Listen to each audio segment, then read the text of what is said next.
Salut la compagnie, c'est Jules Melon et aujourd'hui dans un Ciné Critique presque à chaud dans la Melon Mobile, je vais vous parler de la nouveauté qui m'intéressait le plus en cette semaine, à savoir Les Feuilles Mortes ou en version originale Kuolleet Lehdet. Et oui, c'est un film finlandais. La nouvelle proposition cinématographique de Monsieur Aki Kaurismäki avec au casting dans les rôles principaux, on va citer l'acteur et l'actrice seulement, Jussi Vatanen et Alma Poisti. J'espère que j'ai pas trop mal prononcé ici les noms. L'ami Pam, s'il passe par ici, notre youtubeur spécialisé en cinéma finlandais, me corrigera si besoin.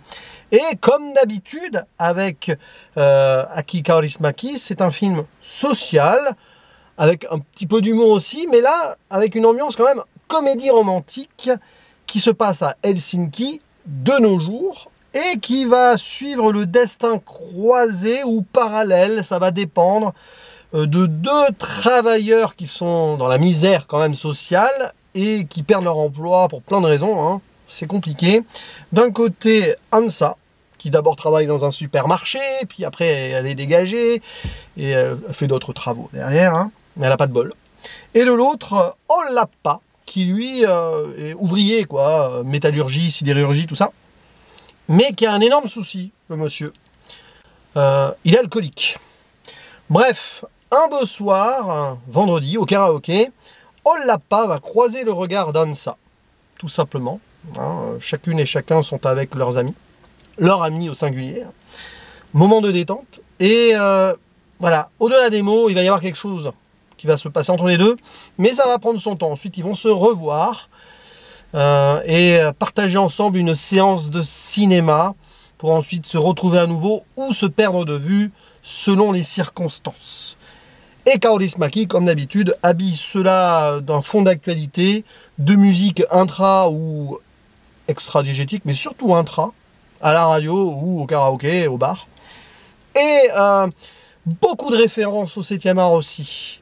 Beaucoup de réflexions sur la vie. Ici, sur la possibilité d'une nouvelle vie, d'un amour nouveau pour deux personnes qui jusqu'ici visiblement ont été célibataires, endurcis et isolés en solitude par rapport à leur existence, voilà, un peu décalée de la société. Comme d'habitude avec Aki Kaurismäki, voilà, on est un peu hors du temps, mais en même temps totalement ancré dans cette Finlande qui va pas forcément bien, en tout cas.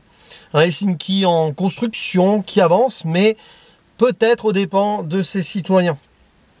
Et bon, Kaurismäki, j'en ai pas vu énormément dans ma vie. L'homme sans passé, La fille aux allumettes dont j'ai parlé avec l'ami Pam, et oui, aussi Leningrad Cowboys, le premier. Et voilà, bon bref, grosso modo, il me manque forcément beaucoup de films du monsieur. Mais peu importe. J'ai senti que sa patte, elle était là de A à Z, pas de souci. Il suffit d'avoir vu 3-4 de ses films pour comprendre comment il fonctionne, Aki Kaurismäki. Et ici, c'est vraiment une œuvre extraordinaire sur plein de points.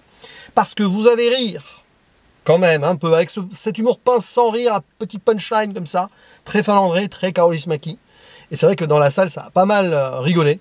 Mais vous allez potentiellement aussi avoir la larme qui va vous monter, l'émotion, surtout vers la fin. Où d'ailleurs le titre est expliqué, j'en dirai pas plus, mais quand même, Les Feuilles Mortes, voyons. En plus, l'automne arrive bientôt. Bah oui, mais pensez à autre chose musicalement aussi. Ce film est un exemple de cinéma aussi, ça il faut le dire, parce que il y a beaucoup de situations qui sont montrées sans être dites avec des mots pour nous faire comprendre ce qui se passe, que ce soit avec les cadres, alors comme souvent chez Kaurismäki, c'est très fixe, ça prend son temps, mais aussi voilà, les petits jeux de regard sur les visages, on capte vraiment ce que les personnages sentent, ressentent. N'ose pas se dire, parfois la musique derrière ose dire ce que les personnages ressentent, c'est très bien ça. Et les décors aussi, parce que les références cinématographiques, quand ils vont au Ritz, au cinéma du Ritz, j'imagine que c'est des vrais endroits à Helsinki, tout ça. En tout cas, ça se ressent dans le réalisme. Même ce qui va être vu par les personnages, un film de Jim Jarmusch qui n'a pas eu la Palme d'Or, voilà, son dernier à date d'ailleurs, qui est de Dead Don't Die, je vais le citer parce que c'est pas important de le cacher ici, parce que le titre a une importance quand même, de Dead Don't Die. Ici, nous avons des morts potentiellement sociaux, voilà, qui n'ont pas vraiment de vie, et pour coup ils sont très pauvres, mais ils ne sont pas morts non plus, et ils ne meurent pas, parce qu'il y a toujours cette possibilité d'eux, finalement. Et donc, autre poster qu'on peut voir, Pierrot le Fou, un moment, Hansa, elle regarde l'affiche de Pierrot le Fou, et elle se dit, est-ce que cet amour que je pourrais vivre avec ce monsieur qui a l'air un peu bizarre, comme moi au final, hein, aux yeux de la société, est-ce que ça va être possible ou non, hein? Référence, déjà en plus cité comme ça, Godard, Bresson, il y en a deux qui discutent comme ça en sortant du cinéma, mais il y a un aspect très bressonien dans le film, et pour cause. On va pas rentrer ici dans des détails en particulier, mais c'est clairement ça. Référence, pourquoi? Parce que je suis dans un point ciné-critique, il faudrait que je me pose ça vraiment avec du recul pour vraiment expliciter les choses quand même. Charlie Chaplin est directement convoqué sur la fin, avec deux façons de le faire. J'en dis pas plus là aussi, mais quand même, le plan final, si vous avez vu quelques Chaplin, au moins celui-ci, le plus connu, c'est directement ça. Et puis l'aspect social aussi très chaplinien, mais à la finlandaise. C'est vraiment extraordinaire ça. Parce que c'est simple en fait, ça paraît limpide comme ça. Tout le monde pourrait le faire, mais non, parce qu'il faut vraiment avoir ce savoir-faire, de garder un rythme en plus. Jamais on ne s'ennuie dans ce film-là, alors pourtant c'est lent et long, mais on ne s'ennuie pas. Il y a du silence, tout ça, mais parce que ça fourmille d'idées en fait, dans la composition des plans, dans la façon dont les personnages, justement, le montage parallèle de leur vie isolée et séparée quand ils pensent l'un à l'autre ou pas, avant de se connaître, après s'être connus et avoir eu quelques soucis. C'est extraordinaire ça. Et puis l'idée d'ancrer ça dans le moderne, alors que ça aurait pu être un film dans les années 80, ça. Mais non, bon, et téléphone portable, d'accord. Mais il y a aussi en filigrane la guerre en Ukraine. Souvent dans Kaurismäki, il y a l'actualité du moment qui est convoquée. Il y a même un moment, un truc bizarre, un calendrier qui montre l'année 2024. Ne serait-ce pas en 2024 ce film? En plus on parle de la Coupe du Monde, il n'y a pas une Coupe du Monde de foot en 2024? Où la Finlande serait en finale du Brésil ou pas? À la fin on se pose cette question. C'est marrant. Donc quelque part même on serait dans une forme d'avenir là. Ouais, j'aime beaucoup ça. Et puis bah, des moments de pause où ça chante karaoké, puis il y a un groupe à la fin avec deux chanteuses musiciennes, la magnifique chanson, bah, c'est la chanson qui est dans la bande-annonce. J'adore ce titre. Paroles très désespérées, pourtant c'est léger et tout. À l'image du film, c'est-à-dire qu'il y a un petit côté drôle, humoristique dans le film, un peu voilà, pop si vous voulez, mais vite fait, hein, mais voilà. Et à côté, c'est quand même très sombre dans le propos. Côté l'alcoolisme, évidemment, le chômage, la dépression, le manque de nourriture et de ressources. À un moment d'ailleurs, quand le personnage de On l'a pas essaye d'expliquer son alcoolisme, il dit bah il boit parce qu'il est déprimé et comme il boit, il est déprimé. Hein, voilà. Et puis ouais, même des personnages très secondaires ont leur importance. Là, le pote de On l'a pas qui veut faire son cinquantenaire plus jeune. Il est bien ce personnage. Et la copine d'Hansa, qui est quand même clairement en mode féministe. Et ça, voilà. Kaurismäki, il a tout compris, il ancre dans une modernité de ton aussi, à travers ces propos-là. J'aime beaucoup l'idée.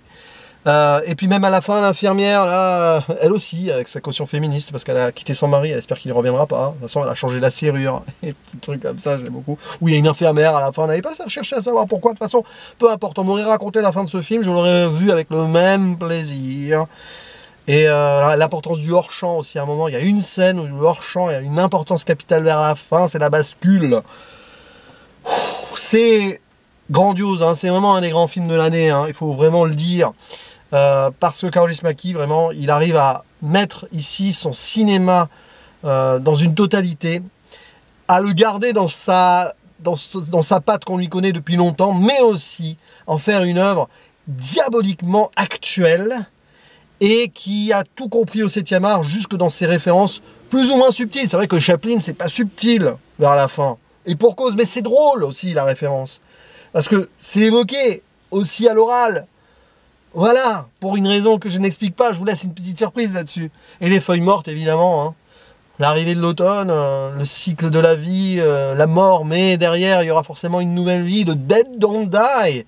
Il n'a pas choisi ce film de Jarmusch par hasard. Un film qui est à la fois drôle et bizarre, hein, aussi, qui a été beaucoup décrié. Et Kaurismäki, ici, bah, il s'en amuse, parce que son film a aussi cette dualité de ton par moment. Oh là là, c'est extraordinaire sur certains dialogues. Hein. Ça parle pas beaucoup, mais quand ça parle, c'est ciselé. Hein. Puis voilà, deux grands acteurs. Alors, je crois que c'est la première fois, à vérifier, qui joue chez Kaurismäki. Du moins, l'acteur, c'est sûr. l'actrice, à vérifier, hein, j'ai pas envie de dire de bêtises.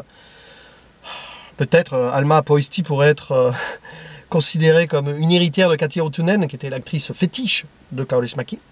Bref, Les Feuilles Mortes, n'hésitez pas à aller voir ce film, c'est un petit bonbon, mais ça fait beaucoup réfléchir et vous ressortez avec de l'émotion derrière. Et c'est bien. Voilà. Allez, on en parle en commentaire, hein, n'hésitez pas à balancer d'autres détails, et je vous dis à la prochaine, ciao.